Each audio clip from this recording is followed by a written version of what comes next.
Bueno, muy buenos días a todos en este sexto capítulo de nuestro podcast Política para Todos.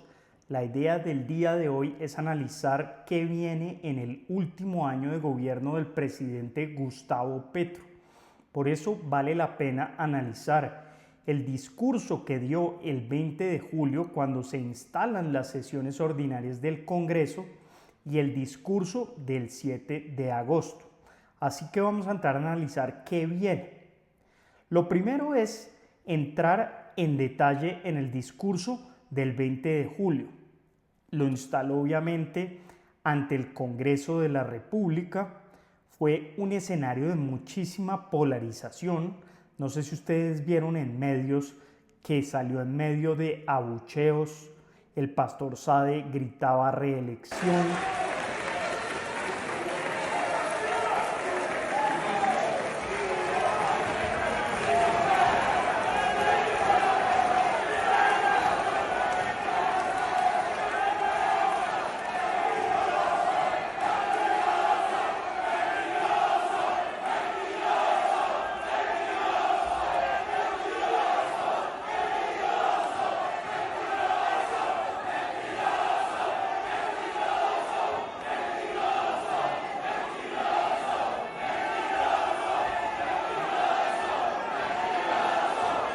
Eso nos marca y nos muestra lo que viene en este último año de gobierno, que yo lo voy a resumir en 3 palabras: polarización, enfrentamiento y fanatismo. Eso es lo que va a marcar la agenda del próximo año. ¿Por qué? Pues porque es un año electoral. Pero el gobierno sabe que tiene que tratar de sacar iniciativas en el Congreso de la República y por eso va a tratar de meterle todo el acelerador a 2 iniciativas principales. La primera, la reforma a la salud, y la segunda es el marco jurídico para la paz total. En estos días nos enteramos por un tuit que puso el presidente que ya está adelantando negociaciones con el Clan del Golfo en el exterior. ¿Cuál es el marco jurídico? ¿Qué lo permite negociar? No sabemos, porque el proyecto de ley se está discutiendo en el Congreso de la República, así que no sabemos cuál es el marco jurídico para llevar a cabo estas negociaciones. Pero vimos un presidente muy interesado en impulsar la reforma a la salud. Una reforma que tiene varios elementos: la estatización del sistema, tratar de modificar el papel que cumplen las EPS, que ya no es el de ser un asegurador intermediario en el sistema, sino que las quiere convertir en gestoras. Y eso es un cambio profundo en el sistema. Lo que quiere es volver el sistema nacional, pero territorializado, de las manos de las alcaldías, de las secretarías de salud, y no sabemos bien eso cómo vaya a funcionar, pero tenemos unos antecedentes clarísimos. Ya vimos en su momento cómo funcionaba el anterior sistema en los 90, en los cuales la regla general eran las filas interminables. Y ya vamos para allá, porque el presidente de la República también ya aprobó un decreto modificando el sistema de salud, un decreto que a todas luces debe ser ilegal porque modifica las normas que inclusive son de mayor rango, deberían ser incluso estatutarias y orgánicas, y lo que hace este decreto, que para que nos entiendan los oyentes, un decreto es un acto administrativo que expide el presidente de la República y tiene un menor rango que una ley de la República. Pero además, lo que les estábamos mencionando, en este caso, hay normas que deberían ser de carácter estatutarias. ¿Por qué? Porque son sobre derechos fundamentales. La salud es un derecho fundamental y por esa razón deberían discutirse en el Congreso de la República como estatutarias, e inclusive algunas son orgánicas, por lo que les estaba mencionando. Como quieren distribuir el sistema a través de las secretarías de salud y que éstas se entiendan con los hospitales y que el modelo funcione de otra forma, pues también debería tener normas de rango orgánico. Así que estamos en un escenario en el cual el gobierno se la está jugando a fondo para sacar adelante esta reforma a la salud que llega a tercer debate en la Comisión Séptima del Senado. Esta fue la que le hundió la reforma laboral al presidente Petro en la legislatura pasada, pero lograron apelar a la plenaria y revivir el proyecto de ley y terminó en la Comisión Cuarta del Senado, donde finalmente lo sacaron adelante. Pero volvamos al debate, al discurso que dio el presidente de la República el 20 de julio. Estuvo marcado obviamente por su analogía que él siempre hace a Simón Bolívar.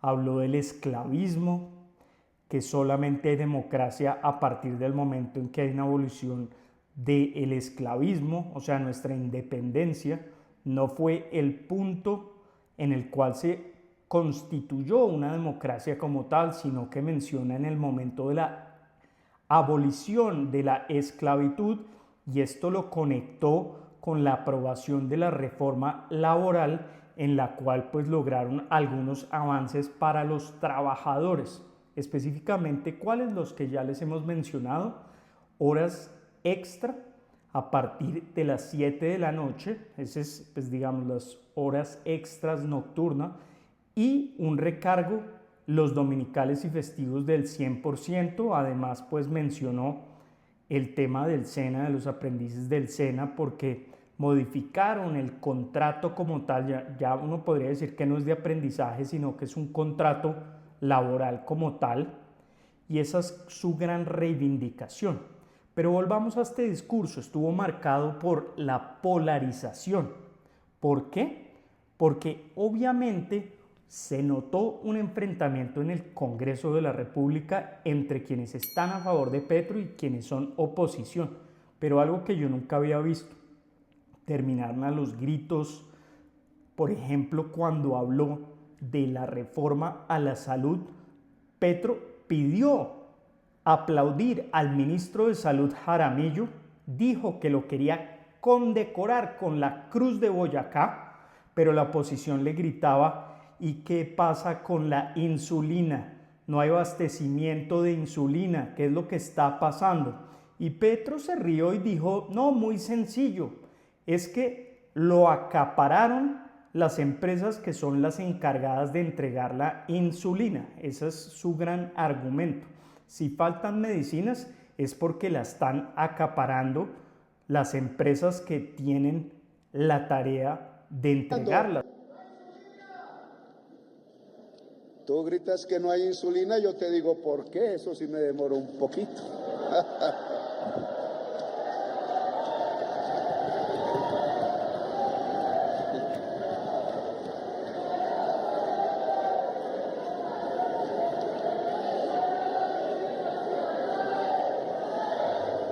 Esa es una buena pregunta para contestar. Ministro de Hacienda, usted ha pagado todas las medicinas de enfermedades graves, de diabetes, de enfermedades crónicas de Colombia. ¿Por qué no hay insulina entonces? Porque la habéis acaparado, le digo a los gestores farmacéuticos. Pero el problema va más allá, es un problema de recursos. ¿Por qué? Porque el ministro Jaramillo, a quien Petro quiere darle la Cruz de Boyacá, lo que ha realizado durante su gestión es no pagar la UPC, desfinanciar todo el sistema. Año a año, el sistema de salud tiene que pagar por cada ciudadano. La salud de cada ciudadano tiene un valor y eso se va actualizando de acuerdo a las nuevas necesidades, al precio de los medicamentos, a un estudio muy riguroso que se hacía en el Ministerio de Salud, pero el gobierno Petro decidió que no, que ya no va a pagar lo que toca. Inclusive Petro pidió que solo se le ajustara la inflación, cuando lo que está demostrado técnicamente por distintos estudios y por las cifras que se tenían del ministerio anterior, es que tenía que ser del orden del 12-15%, y esto no lo ha querido hacer el gobierno nacional. No tienen patrimonio, no tienen capital, no pagan, se quebraron. Entonces nos dicen, pero si ustedes tienen las EPS, ¿por qué no solucionan el problema? ¿Sabe por qué tenemos las EPS? Porque las tenemos en cuidado intensivo. Y lo que ha hecho es asfixiar a las EPS, y por ende ya empezaron los hospitales, muchos IPS, a cerrar.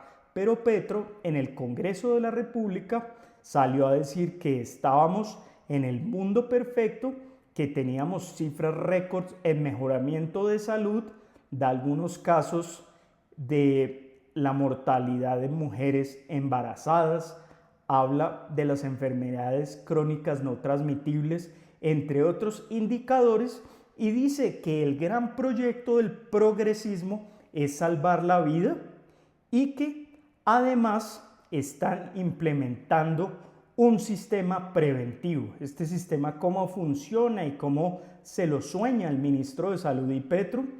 Ir con un grupo de médicos a revisar en los barrios, en los pueblos, en las veredas, y preventivamente identificar si una persona puede tener alguna enfermedad, si está en riesgo y demás. Pero lo que estamos viendo en la realidad es que el sistema de salud está colapsando. Esa es la realidad. Interminables filas por medicamentos. Cuando solicitan una autorización de una intervención a una EPS, se demora meses, y después se obtiene la autorización, pero la IPS del hospital está colapsado y no hace el procedimiento, y se están muriendo los ciudadanos. Así que estamos en un mundo en el cual la realidad al parecer es una, pero el discurso de Petro es otro. Y por eso los quiero invitar a que lean la columna del jueves pasado de Juan Esteban Constaín, muy interesante. Pero voy a leer un párrafo rápidamente, y dice lo siguiente: por razones políticas e ideológicas, por estar de acuerdo con el líder, por acreditar la ciega adhesión a sus delirios y locuras, aun sabiendo que lo son para ganarse su favor, eso es el doble pensar según Orwell, negar la existencia de la realidad objetiva sin dejar ni por un momento de saber que existe esa realidad que se niega. No es un estado de engaño e ilusión, no, es un acto consciente y desvergonzado de adulteración de la realidad. Quien lo oficia lo sabe y acepta esa idea de las cosas que no es cierta, y no le importa si se trata del líder supremo, vale la pena. Muy interesante esta columna, se las dejo acá. Pero ¿por qué la menciono? Y es porque al parecer la realidad es una y el discurso es otra. Y eso es lo que vamos a empezar a ver en este último año del gobierno Petro.